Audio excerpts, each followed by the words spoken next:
शिवकवचम्। अस्य श्री शिवकवचस्तोत्रमहामन्त्रस्य ऋषभयोगीश्वर ऋषिः अनुष्टुप्छन्दः श्रीसाम्ब सदाशिवो देवता।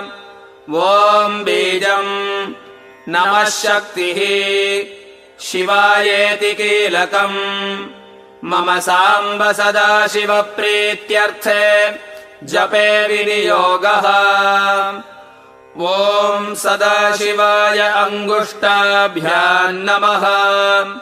नं गङ्गाधराय तर्जनीभ्याम् नमः। मं मृत्युञ्जयाय मध्यमाभ्याम् नमः। शिं शूलपाणये अनामिकाभ्याम् नमः। वां पिनाकपाणये कनिष्ठिकाभ्याम् नमः। यम् उमापतये करतलकरपृष्ठाभ्याम् नमः।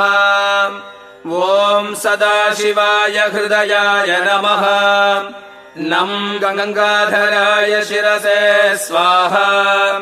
मं मृत्युञ्जयाय शिखायै वषटे। शिं शूलपाणये कवचाय हुम्। वां पिनाकपाणये नेत्रत्रयाय वौषटे। यम् उमापतये अस्त्राय फटे। भूर्भुवः सुवरोम् इति दिग्बन्धः। ध्यानम् वज्रदंष्ट्रम् त्रिनयनम् कालकण्ठमरिन्दमम् सहस्रकरमत्युग्रम् वन्दे शम्भुमुमापतिम्। रुद्राक्षकङ्कणलसत्करदण्डयुग्मः फालान्तरालधृतभस्मसितत्रिपुण्ड्रः। पञ्चाक्षरम् परिपठन् वरमन्त्रराजम् ध्यायन् सदा पशुपतिम् शरणम् व्रजेथाः। अतः परम् सर्वपुराणगुह्यम् निःशेषपापौघहरम् पवित्रम् जयप्रदम् सर्वविपत्प्रमोचनम् वक्ष्यामि शैवम् कवचम् हितायते। लम् पृथिव्यात्मने गन्धम् समर्पयामि। हम् आकाशात्मने पुष्पैः पूजयामि। यम् वाय्वात्मने धूपमाघ्रापयामि। रम् अग्न्यात्मने दीपम् दर्शयामि। वम् अमृतात्मने अमृतम् महानैवेद्यम् निवेदयामि। सम् सर्वात्मने सर्वोपचारपूजाम् समर्पयामि। ऋषभ उवाच नमस्कृत्य महादेवम् विश्वव्यापिनमीश्वरम् वक्षे शिवमयम् वर्म सर्वरक्षाकरम् नृणाम्।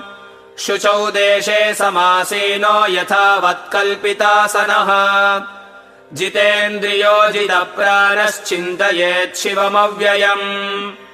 हृत्पुण्डरीकान्दरसन्निविष्टम् स्वतेजसा व्याप्तनभोऽवकाशम्। अतीन्द्रियम् सूक्ष्ममनन्तमाद्यम् ध्यायेत्परानन्दमयम् महेशम्। ध्यानावधूताखिलकर्मबन्धः चिरम् चिदानन्दनिमग्नचेताः। षडक्षरन्याससमाहितात्मा शैवेन कुर्यात् कवचेन रक्षाम्। माम् पातु देवोऽखिलदेवतात्मा संसारकूपे पतितम् गभीरे। तन्नाम दिव्यम् वरमन्त्रमूलम् धुनोतु मे सर्वमघम् हृदि स्थम्। सर्वत्र माम् रक्षतु विश्वमूर्तिः ज्योतिर्मयानन्दघनश्चिदात्मा। अनोरणीयानुरुशक्तिरेकः स ईश्वरः पातु भयादशेषात्। यो भूस्वरूपेण बिभर्ति विश्वम् पायात् स भूमेर्गिरिशोऽष्टमूर्तिः। योपाम् स्वरूपेण नृणाम् करोति सञ्जीवनम् सोऽवतु माम् जलेभ्यः। कल्पावसाने भुवनानि दग्ध्वा सर्वाणि यो नृत्यति भूरिलीलः सकालरुद्रोऽवतु माम् दवाग्नेः वात्यादिभीतेरखिलाच्छतापात् प्रदीप्तविद्युत्कनकावभासो विद्यावराभीतिकुठारपाणिः चतुर्मुखस्तत्पुरुषस्त्रिनेत्रः प्राच्याम् स्थितो रक्षतु मामजस्रम् कुठारखेटाङ्कुशपाशशूल कपालमालाग्निकणान् ददानः चतुर्मुखो नीलरुचिस्त्रिनेत्रः पायादघोरो दिशि दक्षिणस्याम् कुन्देन्दुशङ्खस्फटिकावभासो वेदाक्षमाला वरदाभयाङ्कः त्र्यक्षश्चतुर्वक्त्र गुरुप्रभावः सद्योऽधिजातोऽवतु माम् प्रतीच्याम् वराक्षमालाभयटङ्कहस्तः सरोजकिञ्जल्कसमानवर्णः त्रिलोचनश्चारु चतुर्मुखो माम् पायादुदीच्याम् दिशि वामदेवः वेदाभयेष्टाङ्गुशटङ्कपाश कपालडक्काक्षरशूलपाणिः सितद्युतिः पञ्चमुखोऽवतान्माम् ईशान ऊर्ध्वम् परमः प्रकाशः मूर्धानमव्यान्मम चन्द्रमौळिः फालम् ममाव्यादथ फालनेत्रः नेत्रे ममाव्याद्भगनेत्रहारी नासाम् सदा रक्षतु विश्वनाथः पायाच्छ्रुती मे श्रुतिगीतकीर्तिः कपोलमव्यात् सततम् कपाली वक्त्रम् सदा रक्षतु पञ्चवक्त्रः जिह्वाम् सदा रक्षतु वेदजिह्वः कण्ठम् गिरीशोऽवतु नीलकण्ठः पाणिद्वयम् पातु पिनाकपाणिः दोर्मूलमव्यान्मम धर्मबाहुः वक्षस्थलम् दक्षमखान्तकोऽव्यात् ममोदरम् पातु गिरीन्द्रधन्वा मध्यम् ममाव्यान्मदनान्तकारी हेरम्बतातो मम पातु नाभिम् पायात्कटिम् धूर्जटिरीश्वरो मे स्मरारिरव्यान्मम गुह्यदेशम्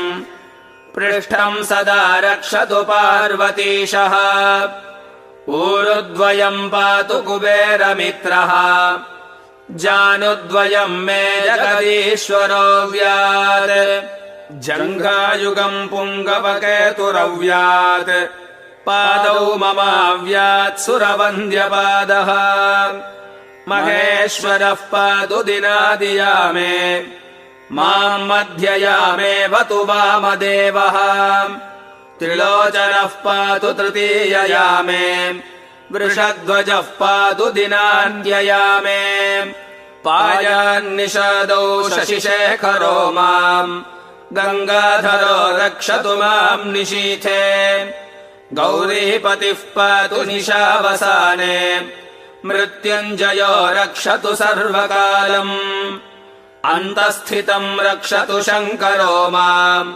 स्थाणुः सदा पातु बहिः स्थितम् माम् तदन्तरे पातु पतिः पशूनाम् सदाशिवो रक्षतु माम् समन्तात् तिष्ठन्तमव्याद्भुवनैकनाथः पायाद्व्रजन्तम् प्रमथाधिनाथः वेदान्तवेद्योऽवतु माम् निषन्नम् मामव्ययः पातु शिवः शयानम् मार्गेषु माम् रक्षतु नीलकण्ठः शैलादिदुर्गेषु पुरत्रयारिः अरण्यवासादिमहाप्रवासे पायान्मृगव्याध उदारशक्तिः कल्पान्तकालोऽग्रपटुप्रकोपः स्फुटाट्टहासोच्छलिताण्डकोशः घोरारिसेनार्णवदुर्निवार महाभयाद्रक्षतु वीरभद्रः पत्यश्वमातङ्गरथावरूथिनी सहस्रलक्षयुतकोटिभीषणम् अक्षौहिणीनाम् शतमाततायिनाम् छिन्द्यान्मृडो घोरकुटारधारया निहन्तुदस्योन्प्रलयानलार्चिः ज्वलत्रिशूलम् त्रिपुरान्तकस्य शार्दूलसिंहर्षवृकादिहिंस्रान् सन्द्रासयद्विषधनुः पिनाकः दुःस्वप्नदुःशकुनदुर्गतिदौर्मनस्य दुर्भिक्षदुर्व्यसन दुःसह दुर्यशांसि उत्तापतापविषभीतिमसद्ग्रहार्तिम् व्याधींश्च नाशयतु मे जगतामधीशः। ॐ नमो भगवते सदाशिवाय सकलतत्त्वात्मकाय सर्वमन्त्रस्वरूपाय सर्वयन्त्राधिष्ठिताय सर्वतन्त्रस्वरूपाय सर्वतत्त्वविदूराय ब्रह्मरुद्रावतारिणे नीलकण्ठाय पार्वतीमनोहरप्रियाय सोमसूर्याग्निलोचनाय भस्मोद्धूलितविग्रहाय महामणिमुकुटधारणाय माणिक्यभूषणाय सृष्टिस्थितिप्रलयकालरौद्रावताराय दक्षाध्वरध्वंसकाय महाकालभेदनाय मूलाधारैकनिलयाय तत्त्वातीताय गंगाधराय सर्वदेवाधिदेवाय षडाश्रयाय वेदान्तसाराय त्रिवर्गसाधनाय अनन्तकोटिब्रह्माण्डनायकाय अनन्त वासुकी तक्षक कार्कोटक शंख कुलिक पद्म महापद्मेति अष्टमहानागकुलभूषणाय प्रणवस्वरूपाय चिदाकाशाय आकाश दिक्स्वरूपाय ग्रहनक्षत्रमालिने सकलाय कलङ्करहिताय सकललोकैककर्त्रे सकललोकैकभर्त्रे सकललोकैकसंहर्त्रे सकललोकैकगुरवे सकललोकैकसाक्षिणे सकलनिगमगुह्याय सकलवेदान्तपारगाय सकललोकैकवरप्रदाय सकललोकैकशङ्कराय सकलदुरितार्तिभञ्जनाय सकलजगदभयङ्कराय शशाङ्कशेखराय शाश्वतनिजावासाय निराकाराय निराभासाय निरामयाय निर्मलाय निर्लोभाय निर्मदाय निश्चिन्ताय निरहङ्काराय निरङ्कुशाय निष्कळङ्गाय निर्गुणाय निष्कामाय निरुपप्लवाय निरवध्याय निरन्तराय निष्कारणाय निरातङ्काय निष्प्रपञ्चाय निस्सङ्गाय निर्द्वन्द्वाय निराधाराय निरागाय निष्क्रोधाय निर्लाय निर्लोपाय निष्पापाय निर्भयाय निर्विकल्पाय निर्भेदाय निष्क्रियाय निस्तुलाय निस्संशयाय निरञ्जनाय निरूपमविभवाय नित्यशुद्धबुद्धमुक्तपरिपूर्णसच्चिदानन्दाद्वयाय परमशान्तस्वरूपाय परमशान्तप्रकाशाय तेजोरूपाय तेजोमयाय तेजोऽधिपतये जय जय रुद्रमहारुद्र महारौद्र भद्रावतार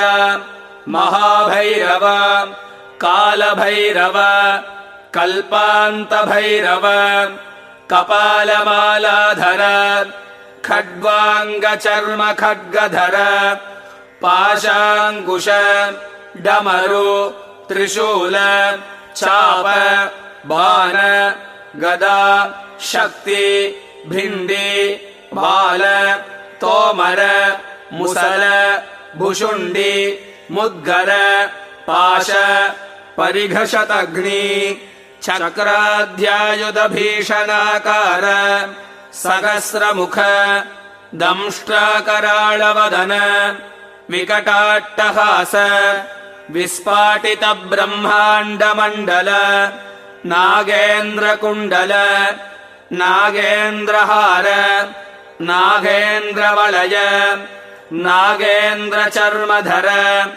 नागेन्द्रनिकेतन मृत्युञ्जय त्र्यम्बक त्रिपुरान्तक विश्वरूप विरूपाक्ष विश्वेश्वर वृषभवाहन विषविभूषण विश्वतोमुख सर्वतोमुख मां रक्ष रक्ष ज्वल ज्वल प्रज्वल प्रज्वल महामृत्युभयं शमय शमय अपमृत्युभयं नाशय नाशय रोगभयम् उत्सादयोत्सादय विषसर्पभयं शमय शमय चोरान् मारय मारय मम शत्रून् उच्चाटयोच्चाटय त्रिशूलेन विदारय विदारय कुठारेण भिन्धि भिन्धि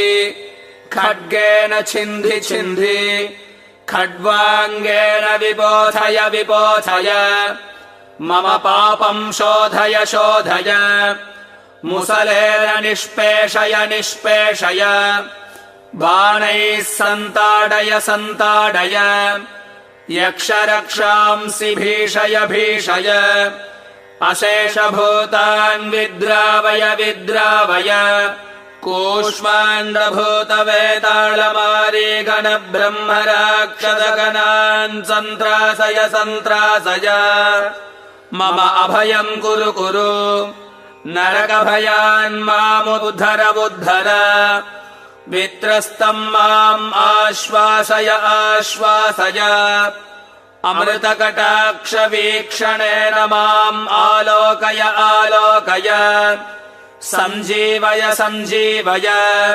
क्षुतष्णार्थं माम् आप्यायय आप्यायय दुःखातुरं माम् आनन्दय आनन्दय शिवकवचेन माम् आच्छादय आच्छादय हर हर मृत्युञ्जय त्र्यम्बक सदाशिव परमशिव नमस्ते नमस्ते नमः। ॐ सदाशिवाय अङ्गुष्ठाभ्यां नमः। नं गङ्गाधराय तर्जनीभ्यां नमः। मं मृत्युञ्जयाय मध्यमाभ्यां नमः। शिंशूलपाणये अनामिकाभ्यां नमः। वां पिनाकपाणये कनिष्ठिकाभ्यां नमः। यं उमापतये करतलकरपृष्ठाभ्यां नमः। ॐ सदाशिवाय हृदयाय नमः। नं गङ्गाधराय शिरसे स्वाहा। मं मृत्युञ्जयाय शिखायै वषटे। शिं शूलपानये कवचाय हुम्। वां पिनाकपानये नेत्रत्रयाय वौषटे।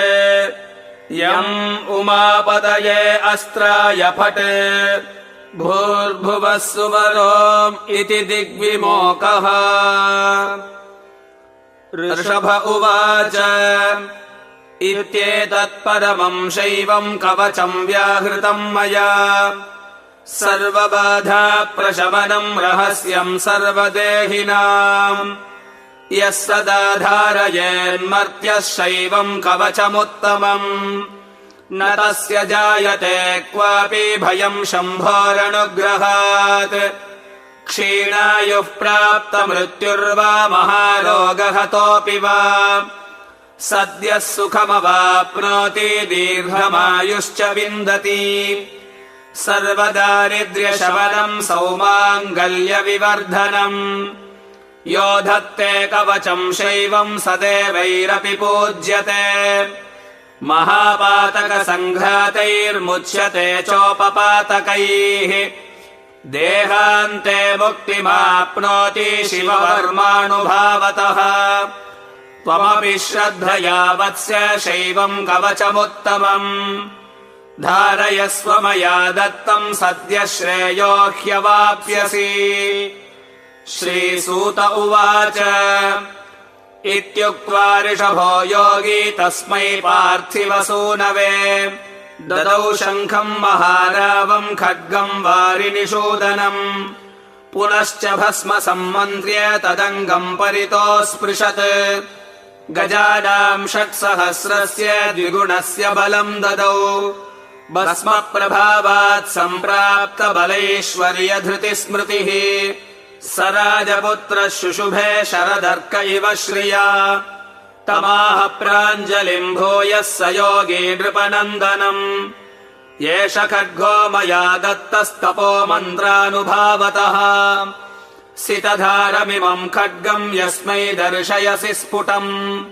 स सद्यो म्रियते शत्रुः साक्षान्मृत्युरपि स्वयम् अस्य शङ्खस्य निर्घादम् ये शृण्वन्ति तवाहिताः ते मूर्च्छिताः पतिष्यन्ति न्यस्तशस्त्रा विचेतनाः खड्गशङ्खाविमौ दिव्यौ परसैन्यविनाशनौ आत्मसैन्यस्वपक्षाणाम् शौर्यतेजो विवर्धनौ एतयोश्च प्रभावेन शैवेन कवचेन च 200 नागानाम् बलेन महतापि च भस्मधारण सामर्थ्यात् शत्रुसैन्यम् विजेष्यसे प्राप्य सिंहासनम् पित्र्यम् गोप्तासि पृथिवीमिमाम् इति भद्रायुषम् सम्यगनुशास्य समातृकम् ताभ्याम्